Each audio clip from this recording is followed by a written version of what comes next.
पांच चीजों से पता लग जाता है 10 साइंस की आप मैच्योरिटी क्या। ये 6 साइन है मैच्योरिटी के। इंटेलिजेंस किसे कहते हैं कि जब आप हम वही डिफरेंशिएट नहीं कर पाते मतलब और मेरे दोस्त कैसे You know what is the definition of maturity? अगर आप रिएक्ट ही नहीं करोगे या उसको बताओगे 5 साइंस आप एक मैच्योर इंसान है। इतनी सारी वीडियोस देख चुका हूं, पर जो असल में मैच्योरिटी का मीनिंग है, जिसे हम असलियत में मैच्योरिटी कहते हैं, वो बहुत ही कम लोगों को पता है। सब लोग यही कहते हैं कि आप ऐसे हो जाओगे, वैसे हो जाओगे, तब आप मैच्योर हो जाओगे। लेकिन ये बिल्कुल भी सही नहीं है, क्योंकि मैच्योरिटी का एज से और एक्सपीरियंस से कोई कनेक्शन ही नहीं होता। एक 65 साल के इंसान के मुकाबले एक 20 साल का लड़का भी ज़्यादा मैच्योर हो सकता है। और ना ही मैच्योरिटी कोई ऐसी चीज़ है जो सभी के साथ घटती ही घटती है। मतलब जैसे जैसे आपकी एज बढ़ती चली जाएगी, आप एक ना एक दिन खुद ही मैच्योर हो जाएंगे, ऐसा बिल्कुल नहीं है। ये कोई प्यूबर्टी नहीं है जो एक एज आने के बाद खुद ही आ जाएगी, नहीं, बिल्कुल नहीं। बल्कि आप खुद अपने आसपास ऐसे काफ़ी सारे लोगों को देख सकते हैं जो कि आपसे एज में तो काफ़ी ज़्यादा बड़े हैं, लेकिन उनके डिसीजंस, उनके सोचने का तरीका काफ़ी ज़्यादा इमेच्योर है। इनफैक्ट वो आपके पेरेंट्स भी हो सकते हैं। अब मैच्योरिटी काफ़ी हद तक तो कंडीशनिंग या फिर एनवायरनमेंट पर डिपेंड करती है, पर पूरी तरह से नहीं। ऐसे तो कभी भी कोई गांव का बच्चा किसी बड़े लेवल पर पहुंच ही नहीं पाता। तो क्वेश्चन अब ये आता है कि मैच्योरिटी एक्चुअली में है क्या। कैसे हम किसी इंसान को कह सकते हैं कि वो मैच्योर है, उसके सोचने का तरीका मैच्योर है, उसके डिसीजंस मैच्योर हैं।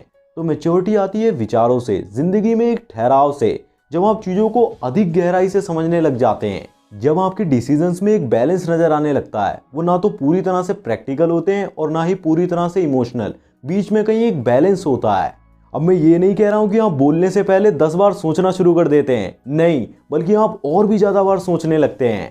चलो इसे एक एग्जाम्पल से समझते हैं। अब 1 साल पहले मेरी एक फ्रेंड का ब्रेकअप हुआ। 3 साल का रिलेशनशिप था। तो रिलेशनशिप खत्म होने के बाद उसका नेचर पूरी तरह से रूड हो गया और वो सारे लड़कों के प्रति ऐसे ही उल्टा सीधा भाव रखने लगी। अब जब भी कोई लड़का उसे प्रपोज करता है ना, तो उसे वही सब याद आ जाता है और वो सोचने लगती है कि सारे लड़के ऐसे ही होते हैं, पहले अटेंशन लेते हैं, फिर घुमाते हैं और फिर छोड़ देते हैं, धोखा ही देते हैं सारे लड़के। अब मैं किसी को भी अपनी फीलिंग्स के बारे में नहीं बताऊंगी, किसी को भी हाँ नहीं बोलूंगी, सब मेरा यूज ही करते हैं। तो जब मुझे ये बात पता चली ना, तो मैंने भी ट्राई करने को, मैंने उसे एक एग्जाम्पल से समझाया। अब सपोज करो कि आप मार्केट में एक संतरे की ठेली के पास गए और आपने रैंडमली कोई सा संतरा उठा लिया और उसके छिक्कल छील कर खाना शुरू किया। अब शुरुआत में तो आपको वो संतरा काफ़ी ज़्यादा मीठा लगा, लेकिन उसके अंदर 1-2 पीस ऐसे थे जो कि कड़वे थे। लेकिन जब वो आपके मुंह के अंदर आया ना, तो आपका मुंह पूरी तरह से ख़राब हो गया, आपका मूड भी ख़राब हो गया। और अब वहाँ पर आप कहते हो कि सारे संतरे बेकार हैं, संतरे वाले का दोष है, और आप संतरे वाले को गाली सुनाकर, भला बुरा कहकर वहाँ से जाने लगते हो। और फिर आपने जानबूझकर कभी भी संतरा खाया ही नहीं, और अगर गलती से खा भी लिया ना और वो मीठा भी था, तब भी आपके अंदर वो कड़वे वाली फीलिंग ही रही। तो ये इमेच्योरिटी की निशानी है। ऐसे ही कई लोग प्यार करते हैं और उन्हें सामने वाला पर्सन धोखा दे देता है, लड़का या फिर लड़की कोई भी। तो कई सारे लड़के, कई सारी लड़कियां ये बोलते हैं कि सारे लड़के ऐसे ही होते हैं, सारी लड़कियां ऐसी ही होती हैं, पहले प्यार करते हैं, घुमाते हैं, अटेंशन लेते हैं, फिर उसके बाद धोखा दे देते हैं, हमारे यूज़ ही करते हैं सब। और कई लोग तो इतने ज़्यादा आगे बढ़ जाते हैं कि वो भगवान को ही दोष देना शुरू कर देते हैं कि तेरी ही सारी गलती है, तूने मेरे को ऐसे इंसान से मिलवाया, तेरा ही सारा दोष है। फिर भगवान भी ऊपर से बोल पड़ता है कि इसमें मेरा क्या दोष है भाई, मेरे पे बिल क्यों फाड़ रहा है, मैंने कहा था तेरे को प्यार करने के लिए। खैर मजाक की बात है। मतलब जब आप सिचुएशन को एज इट इज देखना शुरू कर देते हो, चीज़ों को इंडिविजुअली समझना शुरू कर देते हो, आपको ये समझ आने लगता है कि अगर एक लड़का खराब निकल गया, आपने एक सैंपल ट्राई करा, तो इसका ये मतलब नहीं है कि सारे लड़के ही वैसे हैं, सारी लड़कियां ही वैसी हैं। आपको अगर ये समझ आने लगता है ना, तो आप समझो आप मैच्योर हो। और वहीं दूसरी तरफ किसी भी इंसान को बारीकी से समझने के लिए, उसके बारे में सब कुछ जानने के लिए आपको ठहरना आना चाहिए, आपकी ज़िंदगी में ठहराव होना चाहिए।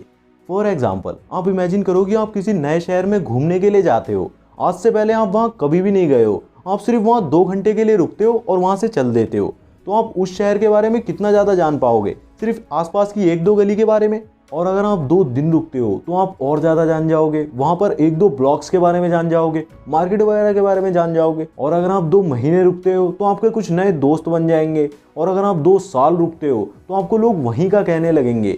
लेकिन अगर आप किसी शहर में, किसी नए शहर में अपनी पूरी ज़िंदगी गुजार देते हो, तो आप उसके बारे में सब कुछ ही जान जाओगे। वो कहते हैं ना, आपको उसके चप्पे चप्पे का पता होगा। ऐसे ही जब तक आप सभी के पीछे भागते रहोगे, आप किसी को भी नहीं समझ पाओगे। आपको किसी एक पर रुक कर, ठहर कर, उसे बारीकी से समझने का प्रयास करना होगा, तब जाकर कहीं मैच्योरिटी आएगी और प्रेम का जन्म होगा। ये एक बड़ा टॉपिक है, अगर आप इस पर भी एक वीडियो देखना चाहते हो तो कमेंट में यस जरूर लिख देना। और हाँ, एक और बात, अगर आप भी ऐसी छोटी छोटी चीज़ों से, ज़िंदगी की सिचुएशंस से, ज़िंदगी के पहलुओं से सीखना शुरू कर देते हैं, एग्जाम्पल के तौर पर जैसे मैंने आपको समझाया था, तो ये एक निशानी है कि आप भी मैच्योर हो चुके हैं। ना तो आप एकदम से इतना ज़्यादा इमोशनल हो जाते हैं कि इमोशंस के बेस पर कोई ऐसी वैसी गलती कर बैठते हैं जिसका खामियाजा आपको बाद में भुगतना पड़ता है, और ना ही आप इतने ज़्यादा प्रैक्टिकल होते हैं कि अगर वो मर रहा है तो मरने दो, उसमें मेरा क्या जा रहा है।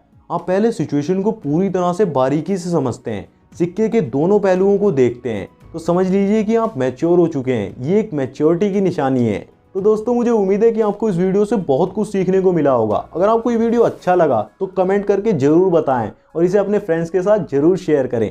तो दोस्तों, ऐसी हमारी वीडियोस को देखते रहें और शेयर करते रहें। मैं मिलता हूँ आपसे नई वीडियो में किसी न्यू टॉपिक के साथ। जय श्री राम, जय हिंद, जय भारत।